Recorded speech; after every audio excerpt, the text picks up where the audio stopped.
Boa tarde a todos, senhoras e senhores. Eu agradeço primeiro as palavras generosas dos meus amigos aqui, Marcelo, Brigagão, Dr. Robson, Luciana, cumprimento a mesa. É sempre um prazer estar diante de vocês para a gente debater algumas questões, bater um papo aqui sobre questões que são muito importantes para o direito tributário e que nos causam realmente algum incômodo. Eu confesso que, em relação a esse tema, quando ele chegou para mim, eu falei, putz, vou ter que falar disso.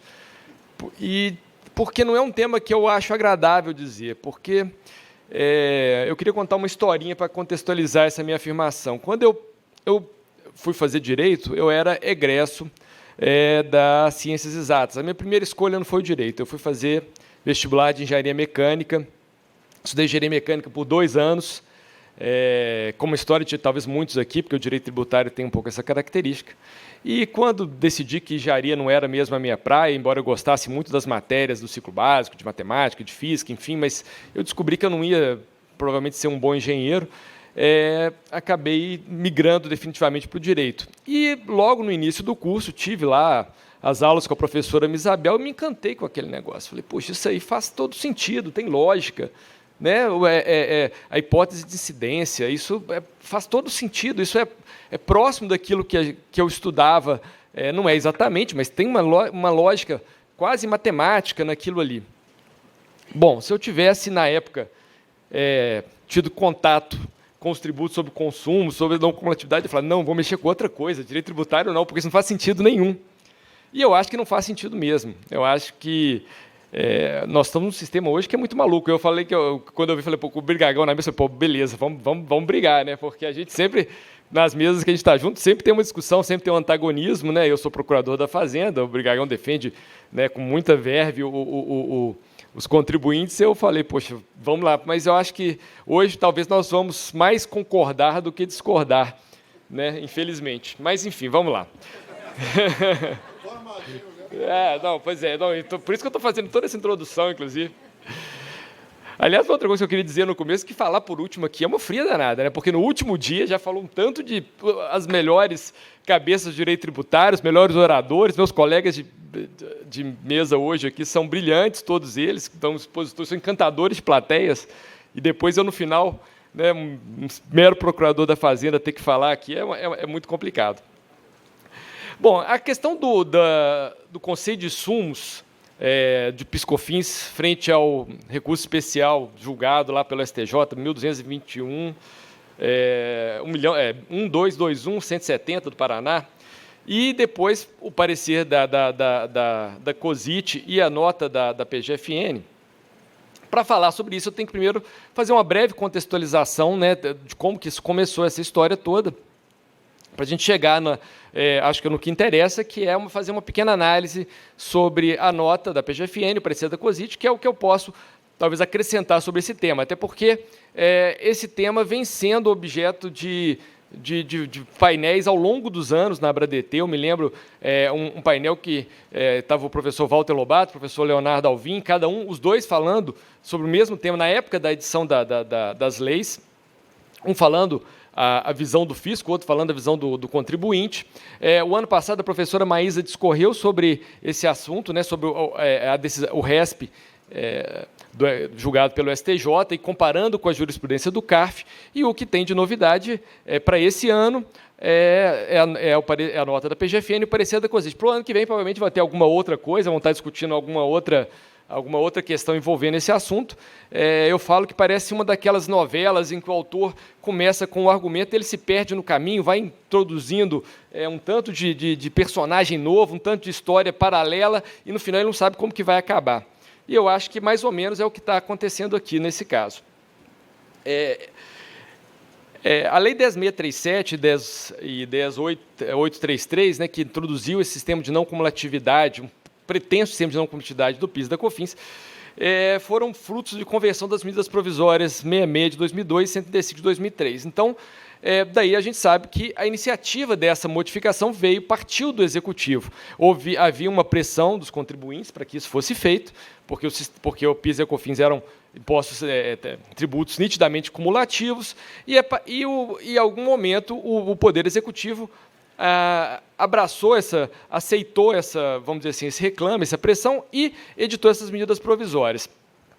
Ao editar essas medidas provisórias, ele poderia ter optado claramente por um conceito de não cumulatividade mais próximo do IPI ou mais próximo ou mais próximo dos créditos de imposto de renda, mas ele acabou criando vamos dizer assim, um conceito novo, que jogou lá na lei o conceito de insumos, né, no inciso 2º do artigo 3º, e nos outros incisos ele traz uma série de itens para os quais haveria uma previsão expressa de possibilidade de creditamento.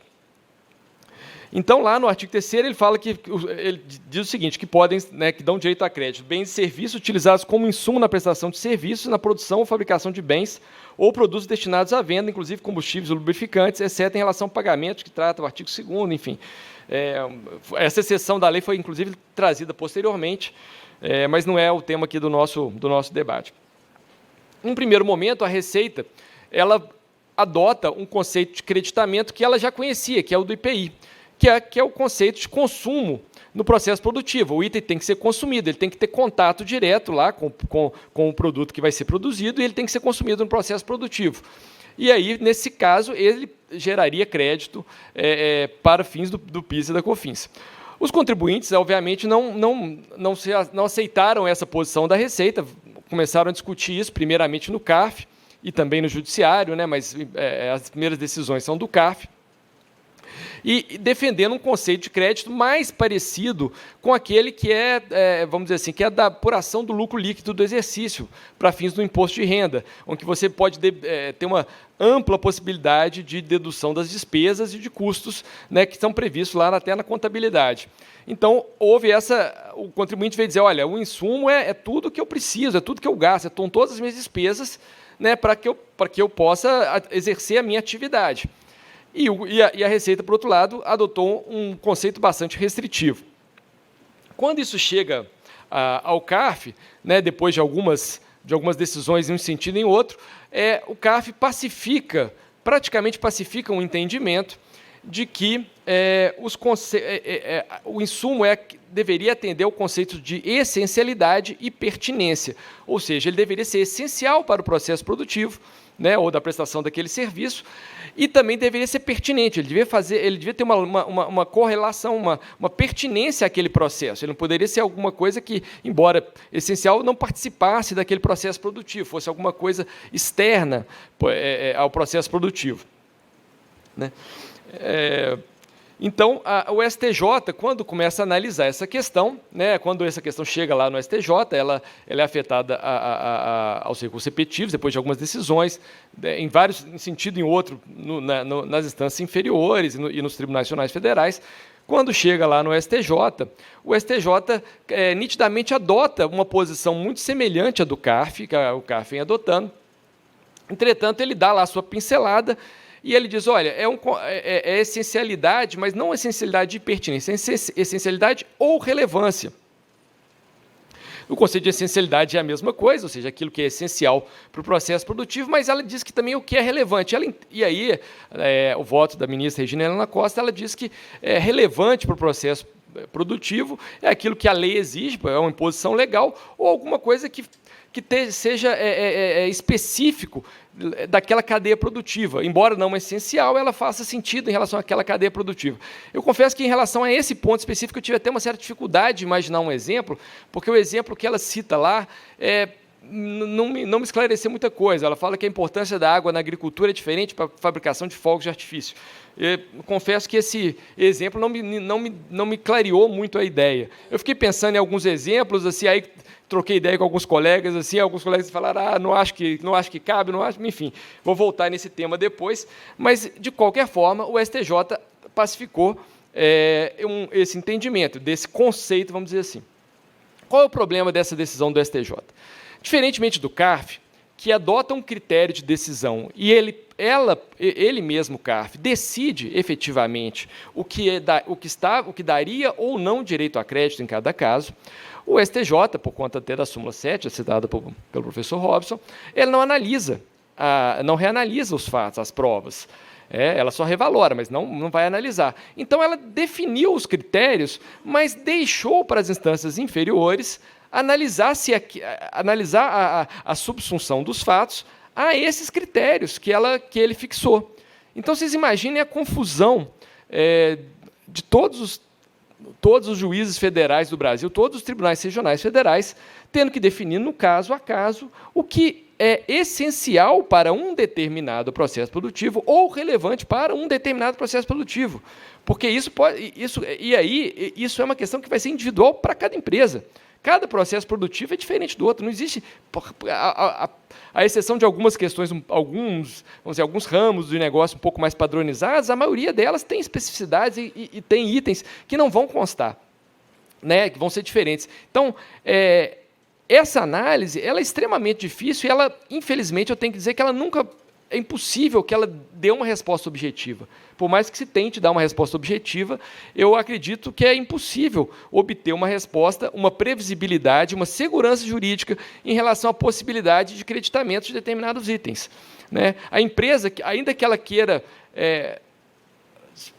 a maior conformidade tributária possível, eu acho que hoje, dado essa decisão do STJ, dado o estado de coisas, é impossível que ela tenha certeza, a priori, sobre qual o crédito ela pode ou não pode considerar para fins de apuração do seu PIS e da COFINS.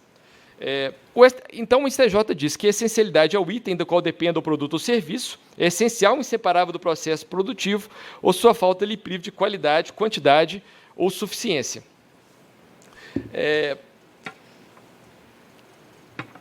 Uma outra questão outra conclusão que a gente pode chegar em relação a as consequências dessa definição é que você, provavelmente, em cada processo judicial, você vai precisar de uma perícia.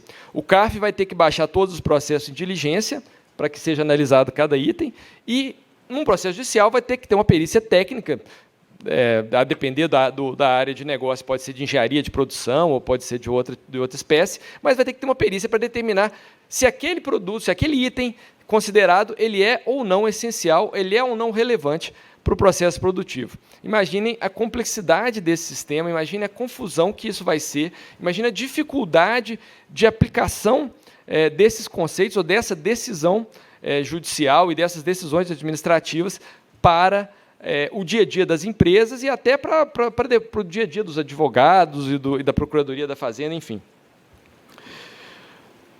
Aí, bom, dada a decisão do STJ, a PGFN emite uma nota interpretando essa decisão e tentando dar uma aplicação mais concreta para essa decisão. Mas, em relação à nota da PGFN, até conversei com alguns advogados acho que as polêmicas são bem menores do que em relação ao parecer normativo da COSIT. A nota PGFN, o que ela tem de diferente é que ela trata os conceitos de essencialidade e relevância como praticamente equivalentes, ela não consegue dar uma distinção muito clara entre um e outro. Ela diz que é difícil distinguir o que é essencial do que é relevante, na verdade, se é relevante ou se é essencial, é praticamente o mesmo conceito, né? Embora o STJ tenha dado um tratamento diferente, né? Como que essas questões semânticas aqui, elas são muito relevantes, elas trazem esse grau de indeterminação, né? Cada intérprete tem um entendimento diferente do significado dessas palavras, ainda que o STJ tenha tentado dizer o que significa, mas, enfim, você vê a PGFN imediatamente, ao emitir a nota, já traz essa mudança de paradigma, né? Ou seja, o que é essencial e relevante não é a mesma coisa. E ela reforça o teste da subtração que foi proposto pelo ministro Mauro Campbell, ou seja, para você determinar o que é essencial ou relevante para o processo produtivo, você tem que fazer um exercício mental de retirar aquele item do processo de produção, e se aquele item ainda permanecer, se aquele produto ou serviço permanecer de pé, ele não é essencial, não é relevante. Se sem aquele item considerado o produto ou serviço não puder ser prestado com a mesma qualidade, com a mesma suficiência, com a mesma quantidade, ou se ele definitivamente não puder ser produzido, esse item é essencial, é relevante e ele gera direito a crédito. E também ele fixou uma premissa de que a decisão do STJ não é incompatível com a regulamentação administrativa. Então, ela abriu a porta para que a Receita Federal regulamentasse essa questão, até para normatizar a aplicação, né, desses conceitos dentro da sua fiscalização, para que cada fiscal, cada auditor da Receita tenha condição de aplicar essa decisão na prática. Como eu já disse antes, isso é uma impossibilidade de fato, porque eu acho que a menos aquelas questões em que ela expressamente considerou que são geradoras de crédito, né, no mais, a indeterminação vai ser a regra, a meu ver. Bom, aí veio o parecer normativo COSIT 5 de 2018, que traz evidentes avanços, né, em relação à normatização anterior. Ela faz primeiro uma longa explanação sobre a decisão do STJ, tenta compreender essa decisão, e, a partir dali, ela começa a fazer algumas considerações mais práticas e emitir algumas orientações específicas em relação a alguns itens específicos para a sua fiscalização. Ela faz lá uma diferença entre fabricação e produção de bens, que eu acho que para o que a gente está discutindo aqui não é muito relevante. No final das contas, tanto numa situação quanto noutra, a regra de aplicação, a regra de creditamento é basicamente a mesma. Ela reforça o entendimento criticado pelo Dr. Brigagão, e eu entendo essa crítica, da impossibilidade, né, da inexistência de insumos na atividade comercial, porque foi tratado num inciso específico da lei. E aí eu acho, doutor Brigagão, que o problema maior é da lei. A lei, eu acho que ela foi infeliz nesse tratamento. Eu entendo realmente um açougue não poder se creditar de energia elétrica, que talvez seja um dos insumos mais importantes que ele tem, não faz sentido do ponto de vista da não cumulatividade. Você está gerando, você não aproveitar isso não faz muito sentido, mas a lei tratou num inciso específico. E quando trata da questão dos insumos, ela trata no inciso segundo, ela diz da produção, ou produção de bens, produção, fabricação de bens ou prestação de serviços. Então, realmente, a nota COSIT, a parecer normativo da COSIT, reforça esse entendimento. Entretanto, ele traz alguns avanços. Por exemplo, ela reconhece, diferentemente do que ela fazia nas instruções normativas anteriores, a possibilidade de creditamento do insumo, que é um insumo que é utilizado para a produção de uma matéria-prima ou de um outro insumo que vai ser utilizado na produção daquele produto final, daquele que vai ser levado à comercialização. Anteriormente, ela só considerava como insumo aquilo que era aplicado na última etapa da cadeia produtiva. Se uma mesma empresa produzisse os seus insumos e depois utilizasse esses insumos no que a gente chama de verticalização, que a empresa produz várias etapas do seu processo, do seu produto, ela não podia se creditar de todas as etapas, somente o que ela utilizasse na última etapa. Agora não, o parecer normativo COSIT reconhece a possibilidade, né, de utilização do insumo. Um outro avanço que eu acho que se pacifica também é a questão em relação aos produtos de limpeza, desinfecção e dedetização de ativos produtivos. Havia uma dúvida, e isso, inclusive, fazia parte desse resto que foi julgado, porque era uma indústria de alimentos, e aí o argumento do contribuinte é que a limpeza da planta industrial, a dedetização, a manutenção era uma exigência, inclusive, da lei sanitária. Então, que ela deveria, por isso, poder se creditar disso. O parecer normativo COSIT, a meu ver, ele avança um pouco e reconhece que a limpeza, a manutenção da limpeza, da desinfecção da planta, de qualquer planta industrial, de qualquer processo de produção, ela é essencial ao processo produtivo. Você não pode imaginar um processo produtivo que que o lugar não possa ser limpo. Então, esse também é um avanço que eu acho interessante. Eu acho que isso pacifica também em relação aos itens. Ele permite a subcontratação, o creditamento no caso da subcontratação de serviços, quando a prestadora subcontrata uma parte daqueles serviços. Permite o creditamento no caso da terceirização, né, inclusive da terceirização da atividade fim, já que o STF julgou que é possível terceirizar a atividade fim. Então, nesse caso, o valor pago pela terceirização de serviços, ela permite o creditamento, o que, a meu ver, é uma coisa meio, assim, concordo nesse aspecto, mas, por outro lado, a lei já por si cria uma grande injustiça, porque não permite o creditamento dos valores pagos à pessoa física. Ou seja, é um estímulo à terceirização. Se até então, até pouco tempo, a ideia era estimular a contratação no regime de CLT, carteira de trabalho, pagamento das contribuições previdenciárias, nós estamos estimulando aqui que a empresa terceirize o seu serviço e não seja responsável, não contrate seus empregados, porque o que ele paga para os seus próprios empregados, ela não pode se creditar, mas o que ela paga para uma terceira empresa que contrata seus empregados, ela pode se creditar, o que é realmente uma maluquice. Mas é o que a lei acabou prevendo, é o que essas decisões judiciais e a própria normatização da Receita acabou construindo. Nós estamos construindo um monstro que não tem lógica nenhuma, né? Porque até aqueles princípios constitucionais que a gente busca efetivar, né, estão sendo desestimulados e está sendo estimulada aquelas condutas que foram sempre repelidas, né, pela administração. Por outro lado, vou falar rapidamente, que eu já vi que meu tempo já está esgotado, algumas polêmicas certamente vão prevalecer, né?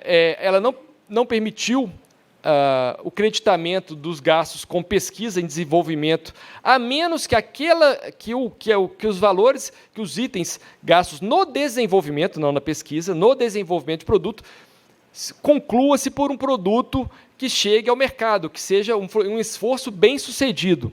Ora, se a gente está precisando de inovação, nós estamos precisando de tecnologia, nós estamos precisando que as empresas inovem, você não permitir o creditamento de pesquisa e desenvolvimento, a meu ver, parece que vai na contramão dessa necessidade, né, da melhora da competitividade da indústria nacional. Mas ela entendeu, a Receita, a partir da decisão do STJ, que somente aquele valor, aquilo que era utilizado efetivamente no desenvolvimento de um processo produtivo que foi levado a efeito, não aquele que foi abandonado, pode dar direito a crédito. Da mesma forma, num raciocínio semelhante, ela entendeu que a pesquisa e prospecção de recursos minerais e energéticos só geram créditos se os esforços forem bem-sucedidos. Você imagina uma empresa de prospecção de petróleo, ela vai furar lá em vários locais até encontrar um local onde tem. Todo aquele dispêndio que ela teve para furar e não ter nada, não pode ser acreditado. Na hora que ela acertar, não, ali pode. Então, também me parece uma coisa meio que não faz muito sentido dentro da lógica do sistema. E eu acredito que isso, não sei, evidentemente, quando chegar no judiciário eu vou ter que defender a posição da Receita Federal, mas eu não sei dizer, e eu não sei mesmo, porque essas coisas são tão incertas, tão malucas, o que está acontecendo nesse tema é uma coisa tão rocambolesca, um enredo tão rocambolesco que eu não sei, de fato, o que vai acontecer. Já vou me dirigindo ao final da minha exposição. Tem uma série de outras coisas lá, eu acho que não daria para eu abranger todos os itens que foram tratados no parecer normativo COSIT. Ele, obviamente, também não é exaustivo, né? Ele trata de algumas situações específicas, por exemplo, o dispêndio para viabilizar a atividade de mão de obra, né? O creditamento só é possível quando é uma exigência da legislação, por exemplo, os EPIs, mas se for um uniforme que não é exigido pela legislação, esse não vai poder ser acreditado. Então, tem uma série de coisas ali que vão ser analisadas e decididas caso a caso, tanto pelo CARF quanto pelo Poder Judiciário. Se é que essa questão, bom, enfim, em relação ao passado, ela ainda vai permanecer. E eu faço votos realmente, na esteira do que meus colegas já falaram anteriormente, que a gente esteja perto de enxergar um fim dessa confusão toda. Eu acho que, dado esse cenário que foi colocado aqui nas palestras anteriores e no que eu estou falando para os senhores, eu acho que é urgente que alguma mudança uma mudança realmente importante na tributação sobre o consumo seja feita. Nós temos hoje uma série de incertezas, uma série de inseguranças. Cada ator desse processo trabalha gerando mais insegurança, a começar pelos nossos tribunais superiores, passando pelas nossas instâncias administrativas, passando pelo judiciário, né, de primeiro grau, e isso só afeta a nossa própria competitividade. Então, eu acho que nós precisamos realmente dar um fim nisso. E ainda que não seja a melhor reforma tributária do mundo, porque, como diz um grande amigo meu, melhor um final horroroso do que um horror sem fim. Obrigado.